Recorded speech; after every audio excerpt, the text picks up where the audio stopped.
everyone. Welcome to another episode of Gaming the System, the podcast where three intersectional feminists examine gaming through a feminist lens. Today we are hosts. I am Matt. This is Alex. Hello. Hello, Alex. And hello, Jem. Hi. Right, and today we will be discussing men. What about men? This is our second episode focusing specifically on men. In honor, we are recording this a few days after International Men's Day. Now, you may think this is what the perspective that I came towards this with, and with the last episode that we did, of this being just a bit funny, a bit of poking fun. But reflecting on it recently, and I've watched a bit of the Barbie movie, so that has informed my take as well. We may go through some dark places while we explore this topic because it's really important. Before we start, if you want to support us, you can go to our Patreon at patreon.com/gamingthesystem, where we have just uploaded a video on our reactions to our failure to win an award at the Independent Podcast Awards. If you want to hear us wax some lyrical about that, or if you want to give us a one-off donation, then you can send us at PayPal send it to wearegamingthesystem at gmail.com. Okay, so first things, International Men's Day, which was the reason we got onto this topic in the first place. What do the two of you know about it? What are your current opinions about it? I don't know a lot about it, to be honest, and it shows how little research I have done, as per usual, for many of our podcasts. Um, I'd be interested to know which came first, Women's or Men's International Days. Yeah, if any keen listeners would like to let us know, please do. But there's so many of these types of days, isn't there, all across the calendar for all sorts of different things, and I think some have perhaps more merit than others, let's say, and some are just maybe days for the sake of days. Like, I think sometimes it's very difficult for people to kind of get their heads around how seriously these sorts of things should be taken. But I guess they're all quite individual. Like, I don't know if I'm making sense in my head, basically, but like, I think everyone takes from them what they want to take from them. And if they choose to celebrate them, then that's great.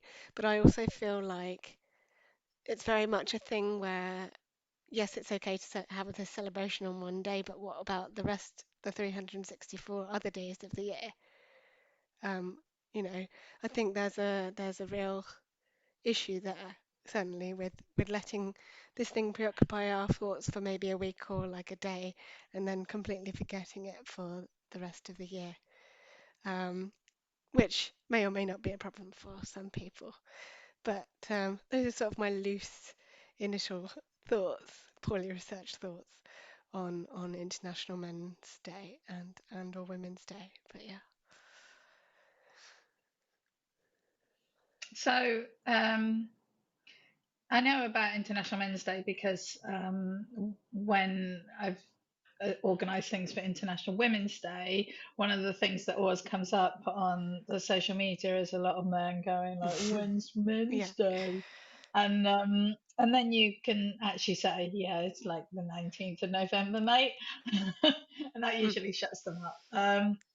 It, I think it's interesting. We've also organised events for International Men's Day, and one year we had two of the male members of the Women's Equality Party take over our local branch social Mhm. media for the day, and post stuff around um, issues that affect men due to patriarchal systems and things like that. But it was really interesting because when I was doing my research for International Men's Day a few years ago, one of the things that I came across was a whole um, sort of shadow version of Mm. the day. So it had been hijacked by meninists and who are men who believe that women are controlling everything, and that they need to sort of go back into the kitchen and be barefoot and pregnant and all of that sort of thing. And they genuinely feel that they're getting a raw deal because of feminists. And so they sort of hijacked the International Men's Day and created websites that look really professional, look really good, but are basically pushing all of the blue pill, red pill stuff that I'm sure we're Yeah. going to talk about at some point today. So that felt like a little bit uncomfortable, like this sort of darker side of it, because overall, I do actually think, I mean, although generally I do think that men have most of the days are men's days, and that's why we're sort of pushing for more equality and equity across the board. I do think that there are a lot of issues which we've talked about a lot, of issues that are raised by the patriarchal, capitalist, greed-driven society that we exist in, that really severely impact negatively on men. And I think it's really good to have a day where we can actually highlight some of those issues and talk about those problems in a way that actually shines a light on it. So overall, I think it can be a force for good, but what concerns me is that it has been hijacked, or that it certainly had before, and it was really difficult to get genuine information about it. So again, locally, and through my work with the Women's Equality Party in my local area, there's the White Ribbon Day, which I can't quite remember the date of that, but that's about men challenging violence against women. So it's about men signing up to stand against violence against women, um, and it sort of runs into that. And then at the end of the month, you have the Reclaim the Night marches, which is about women reclaiming the street and having a right to be able to walk safely. So I have seen some organisations sort of take that angle on the Men's Day, so that they're talking about men, but how can men help deal with some of these issues that are raised. So I think it's an interesting, really interesting thing, actually. Yeah. So the last week or so, I've been quite introspective about just the. I think the thing I spend most of my time. So the thing that I choose to um, ally myself with is feminism and women's rights, and so there are male allies doing that. So that's allyship, trying to make things better for women, and I think I spend most of my time thinking through that lens. So when I first thought of doing this topic, it was we only focusing on the dark side, the people who only talk about it as another move to radicalize men against women. But looking at the actual what International Men's Day is actually meant to be about, it's about men's wellness. And I stopped for a minute and thinking, I think I'll have this is a broader point I'll have to get to as I explain over it. So one of the biggest things I've done in the last week or so that's informed this is my family are watching the Barbie movie, and I came in about halfway through and sat down and watched it, and I thought pretty much it's perfect. It's the perfect. It takes the exact perfect criticisms of patriarchy and with a scalpel and sort of just puts them out on display in the perfect way. But the thing that, so I was expecting going in, oh yeah, women's, obviously it's a film for women, to show women, uh, just portray their experience. And so I wasn't expecting much from the male side of things. But Ryan Gosling captured so perfectly the intense, just brutal, what's the word? Not knowing who we're supposed to be without women. That was the main thing. It was when he was just after the Barbies have just voted themselves back into power, and Ken's just sat on his bed, just Yeah. crying, and then Barbie's saying, "Oh, we can't, I can't be with you," and so another thing we'll come to a bit later. He goes, right, well, I'm without Barbie, Ken is nothing. And it's that feeling of without women, men are nothing. And he finds himself in that position where he goes, relating myself to women is not an option. And he is terrified. He is absolutely miserable and terrified because he has no idea who he is, because he spent his entire life defining everything that he is in relation to women. And it takes him that moment to go, I'm not, I'm me first, and then a man second. And then that's the path that men need to get to. That bit of, so we'll come on to a minute, we'll ask what actually is a man, because that's a question that never gets asked, because it's one of those, when people say, oh, what's a woman then? It's just that saying kind of, oh, when's International Men's Day then? That same kind of bollocks retort. And also that Barbie, the thing that the Barbies realize is that it's not their responsibility to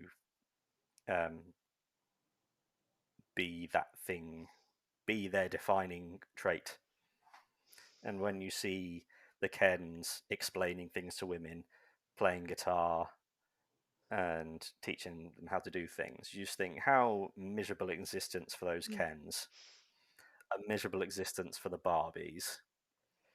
And it just really hurt me how much I see the truth of that in society, and the amount of times in my life that I have just felt exactly like Ken felt then, but then there hasn't been an outlet for me to do it, because men are taught, and the main thing that is missing from the Barbie movie is any kind of violence or intimidation on the part of the Kens, because that's the biggest elephant in the room that isn't mentioned, because it wouldn't occur to Ken in a million years to intimidate Barbie or try and hurt Barbie. So he's left with the option. So being with Barbie is not an option. Intimidating her, hurting her is not an option. The only other option is to not know who you are. And then you have to turn that into, well, I'll find out who I am. And yeah, I just felt a profound sense of sadness for men. Yeah. Not because of it's got nothing to do with women. It's got everything to do with how the patriarchy teaches us we're supposed to be. And yeah, it made me very sad. But Ryan Gosling played it flawlessly. I wonder, because do either of you, how did the men in the film come across to you two? This is turning into sort of mini Barbie episode. I promise that I think this is all important. No, it is, and it's great to have your thoughts on it as well, Matt. It's really made me think a lot more about that side of it as well. yeah, I mean, obviously, from my perspective, I was looking at the Kens and thinking, oh, they're all pretty useless without the Barbies, you know. They're just sort of waiting around to be told what to do and things like that. And then, of course, when they do turn Barbie Land into Kenland, become, they just, well, not, I mean, they are sort of controlling in a way because they're now shaping the world to be a reflection of what they feel being a man is, which is, of course, not really what a man should be. It's only what they've been taught by the patriarchy, which is in itself harmful to both them and to the Barbies as well.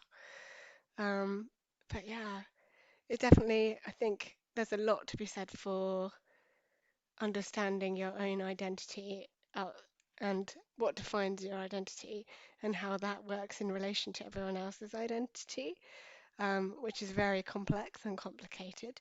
And it has a lot to do with the way that men and women are conditioned within society today. And I think the film does a lot to explore that. There's probably a lot more exploring to do outside of the outside of the film as well.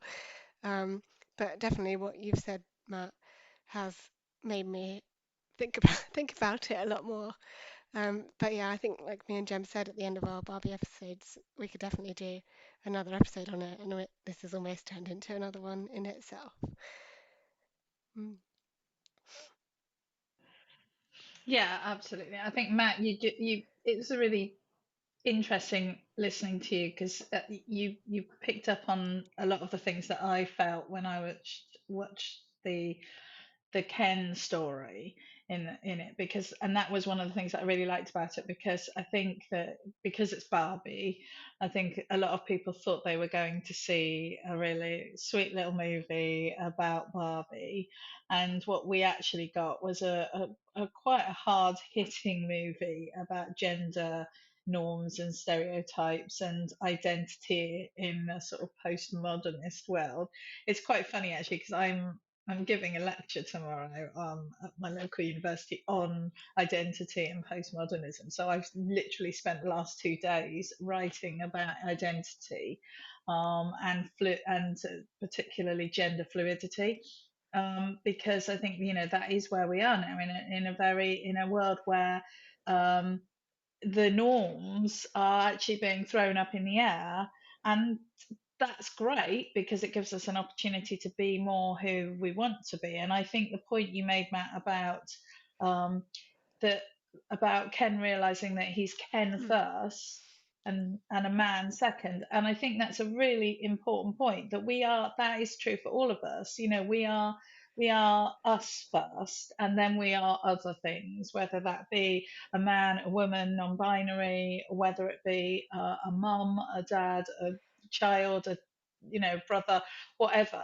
Those things all are layered on top of a core, us. And if we can't work out who that core is or what that core's like, then that's going to make everything else quite difficult. You need that solid base. So I think it was really interesting the way that Ken, yeah, basically, and even when they took over Barbie Land and made it Kenland, they were still representing themselves in relation to the Barbies. They were just controlling the Barbies now, but they were still completely defined. Whereas the Barbies just were, the Kens just happens to be around, and they enjoyed their company or they didn't, as and how they saw fit. But even in Kenland, the the Ken's identity was entirely tied to their relationship with Barbie, and I think that's a really interesting um, thing. I think it'd be really interesting to know how intentional that was, how whether that's our reading of it or whether that was it. I mean, I think it feels like it was so clear, and the fact that you've seen it and I saw it, it just makes me think, well, yeah, it must have been intentional. And I particularly liked, again, you referenced this, when Ken is sort of like, oh, you know, and Barbie's trying to make him, she's not trying to make him feel better, but she's trying to make things okay. She very specifically does not take responsibility for his feeling better. She very, very clearly in the film says that I'm sorry that that's how you feel. I'm sorry that that's how this is, but that's your problem, and you can find a solution to that. But it's not my job to make you happy. It's not my job to fix your world for you, which is great because obviously if she did, then they'd just be going straight back to square one again. And so, but I can understand how isolating and how scary that position can be. And I just want to say one more thing and then I'll shut up. Um, but I think, you know,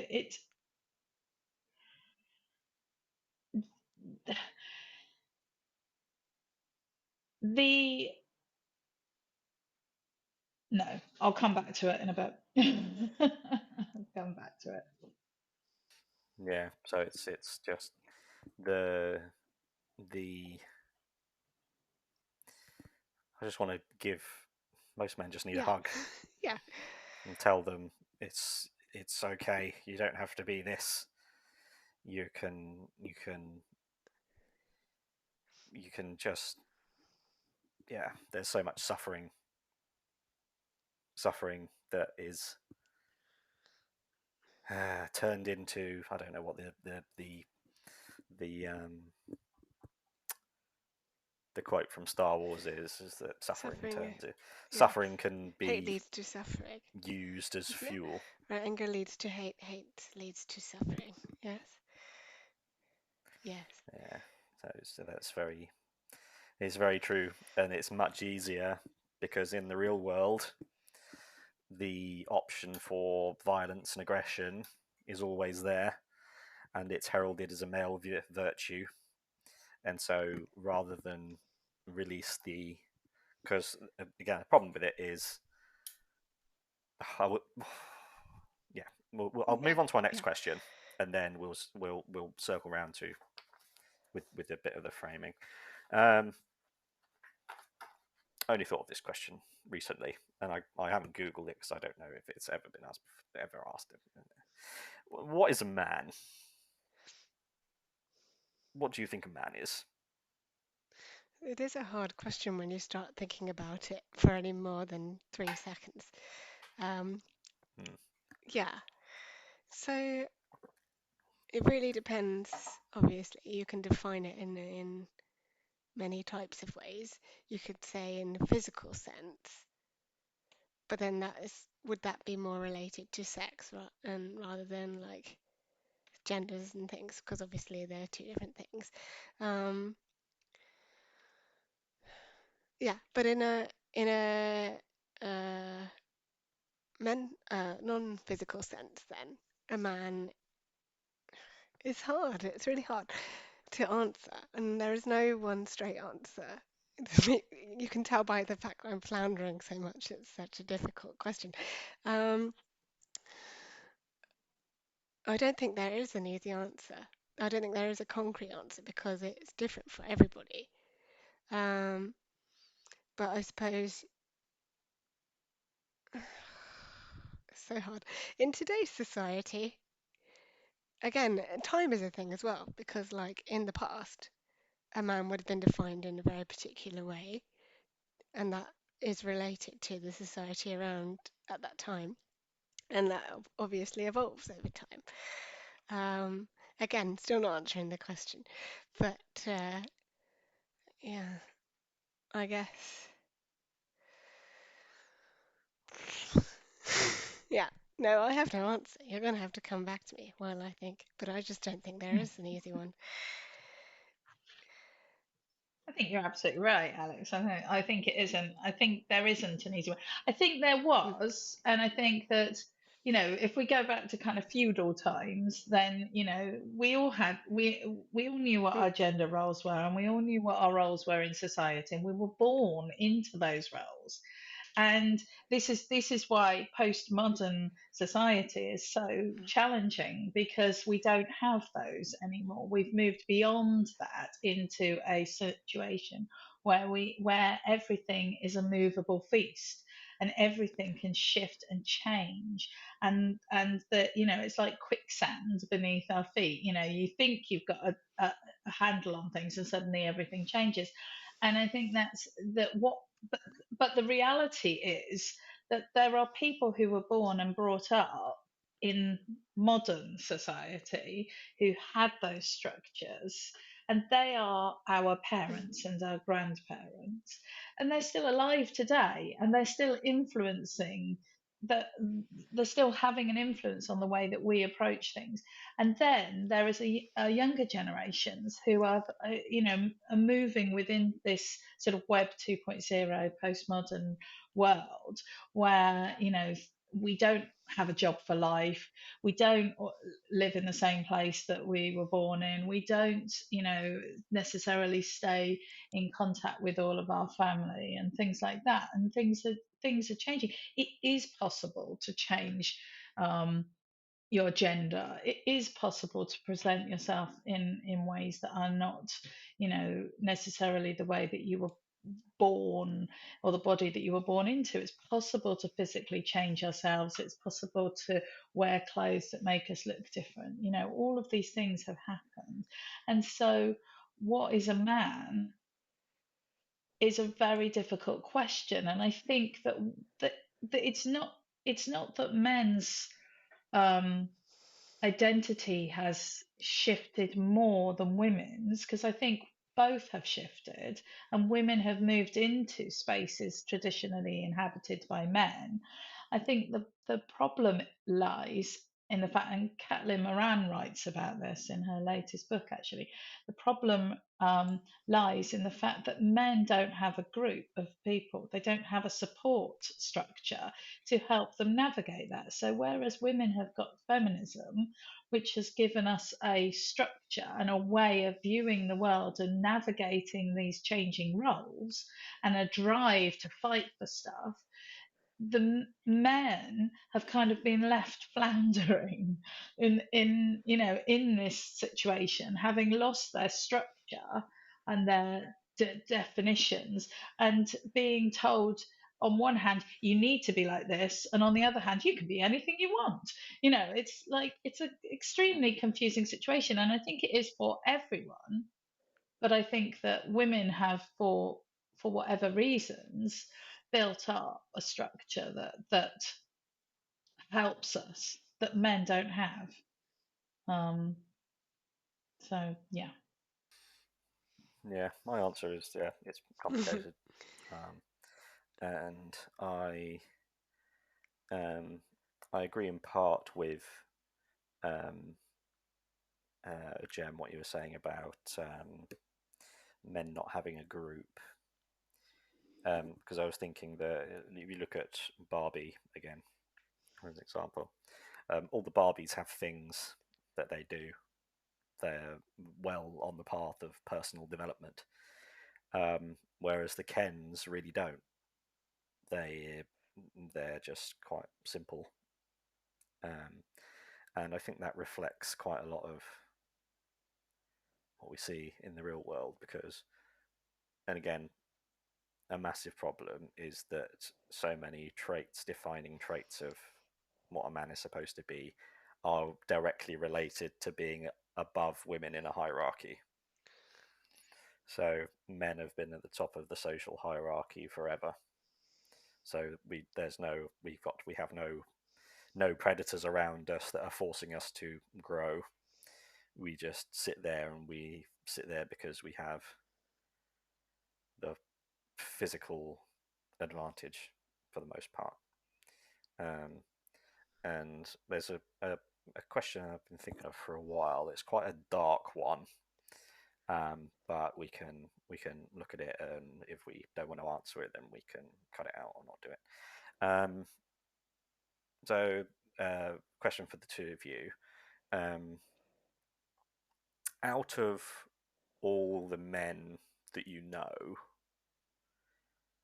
how many of them do you think that if they, in a physical confrontation, that you could either incapacitate them or escape from them as a percentage? Probably not very high for me, given unless I weaponise my wheelchair in some way or other. No, I should think it's probably not very high because I am quite petite. I have a physical disability, so that's also gonna be acting against me. Although I did do judo when I was quite young, obviously all that's fallen out my brain now, and I have the weight disadvantage. Although you can, if you move in the right way, displace somebody if they are heavier than you, if you know where to aim for. If I, unless I had some aid, like say, I don't know, pepper spray or something, or other weaponized object, then I don't think I would be able to overpower anywhere near a decent percentage of the men that I know. No. Yeah, well, I think the same. I mean, I've never been in a physical No. fight, Yeah. so I can't imagine that I'm going to suddenly like, I don't know. I mean, I'd probably give a good effort, but no, I don't know many men that I would be able to overpower, I think. Yeah, and so I think what men need to hear en masse is that those answers, because when men are any man that is frustrated by how women may behave, um, needs to know that that is the power dynamic that women live with every day. Men don't live with that power dynamic. Men have no male violence against women is sex based, not sex, but sex is in sexual activity based, because men murder women they've either had sex with in the past or want to have sex with. Women, men hurt women in those relationships. That's the pattern. That's why men are violent for the most part. But when men are around just random other men, there's no issue there. And I've been thinking about men just can't like literally disarm themselves, because it's just, so again, an easy answer to say for what is a man, what is a woman, is complicated. But for 90% of people, they seem to go, oh yeah, I fit what I was assigned at birth, and that's fine. So for the most part, and so a thing I think men need to do is to commit themselves to never use their any physical superiority ever, and that needs to be a conscious pledge that they make to themselves. But just that awareness of that feeling of constant physical threat, I would hope that most men would react in a supportive way.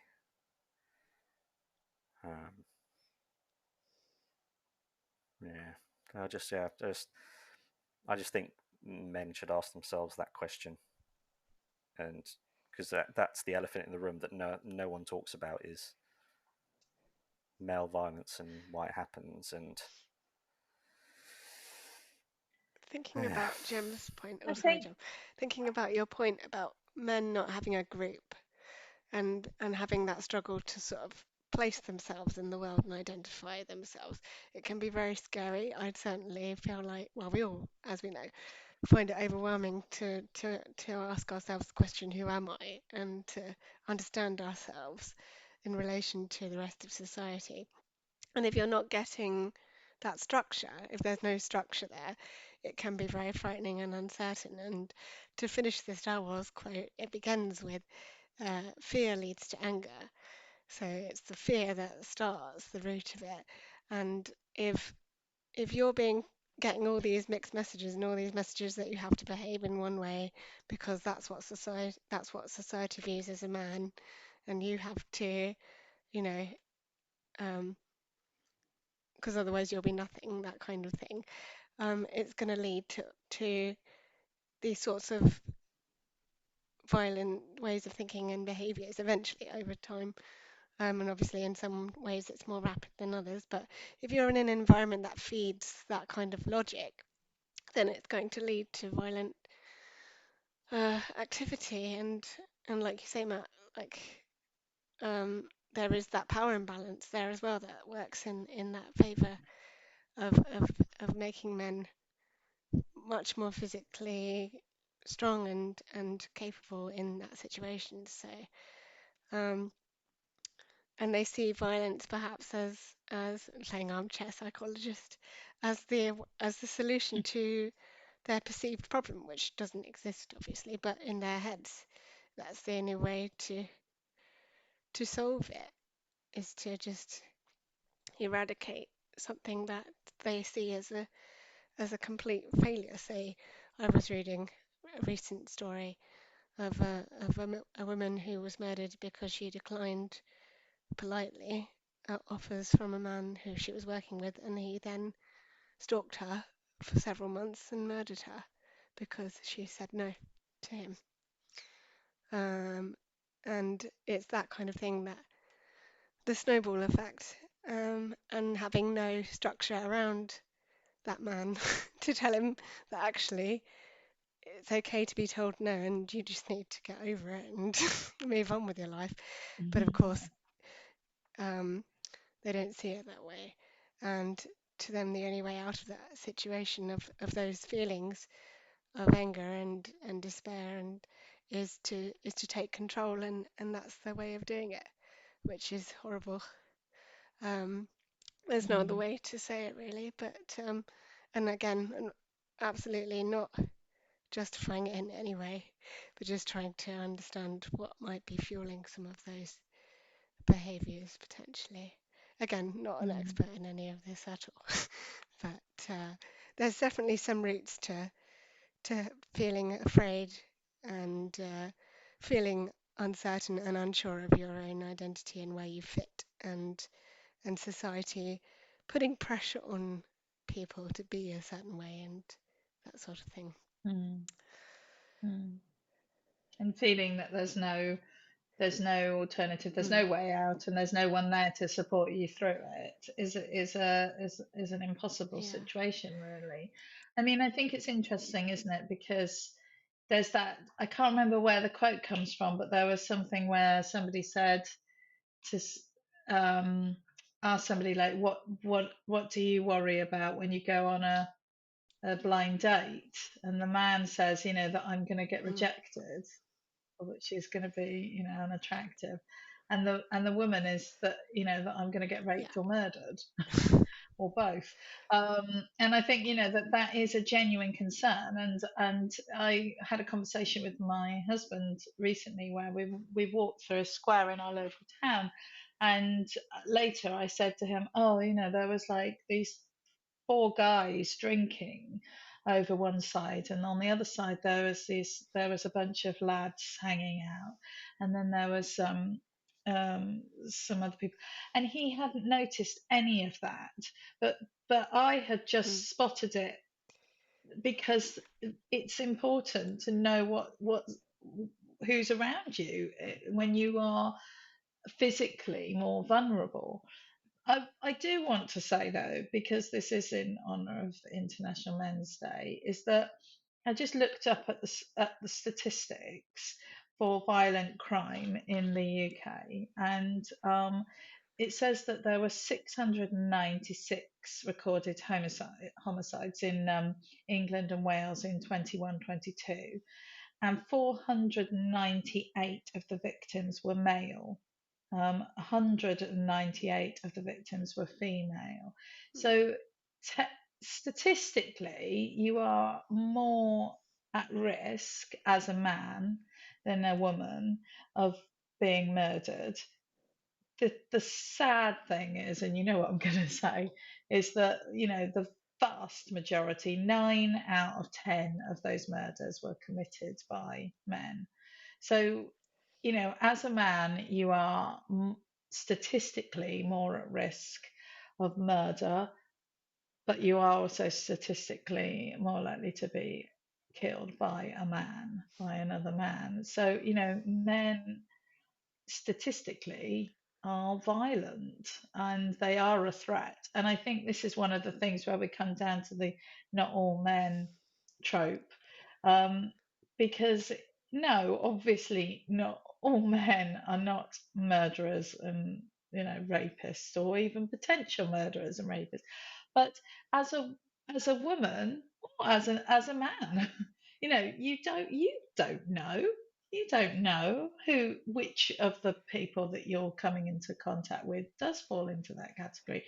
And so, in the same way that, the animals do out in the animal kingdom, you, you have to be cautious. You have to be cautious of the people that you meet. And I think women are keenly aware, as you said, Matt, of their vulnerability, of their physical vulnerability against men, even if they're physically more capable than their male assailant, for example. They haven't had a lifetime of thinking that could happen, thinking that, no, not thinking that could happen, thinking that they could win that fight. They haven't had opportunity to practice those skills in, the way that men do, just in, from the primary school playground, where it's like, oh, the girls can't play football with the boys because they're too rough. And from that moment, there's this training that's going on to make men physically more capable in that particular way. I think it is really problematic, and I think you're right, Matt. That we have to ask men to recognize when they're walking down the street how that might feel to another woman, to a woman. Like when they're right behind you and they're coming up fast behind you, it would be really nice if sometimes the men recognize that, oh, that might make this woman feel uncomfortable. I will cross over to the other side of the road, and then she will know that I'm not trying to chase her. Because yes, he blatantly is not going to do that. But I don't know that when this man is suddenly speeding up behind me. I don't know that he's late for his meeting. I'm there with my keys in my hand, whatever. And that's just the way it is for women. Yeah, and that's the message for men to understand, and then decouple what being a man is, what that makes them who they are, from women. Because so it comes down to power and responsibility. Because men say, well, yes, we are equal as people, we're equal, which is why dismantling the we need to be us first and then our gender next. It's because if Ken goes, well, I'm without Barbie, I'm just Ken, and then without the Kens, Barbies are just before Barbie, she's Barbie herself, and then you go, oh yes, those two, we're equal, so we can interact like that. But then if you add in the men having generally more physical power, that means men have a responsibility to be aware of their strength and to pledge themselves that they will never use it, to be aware that it doesn't matter how good they are, how much they pledge, they're never going to be able to. Women are never going to be able to tell one from another. It's not written on someone's face. Anyone is just go, yeah. So I will never do that. And I know that if I'm walking behind a woman at night, I go, oh, it doesn't matter who I am.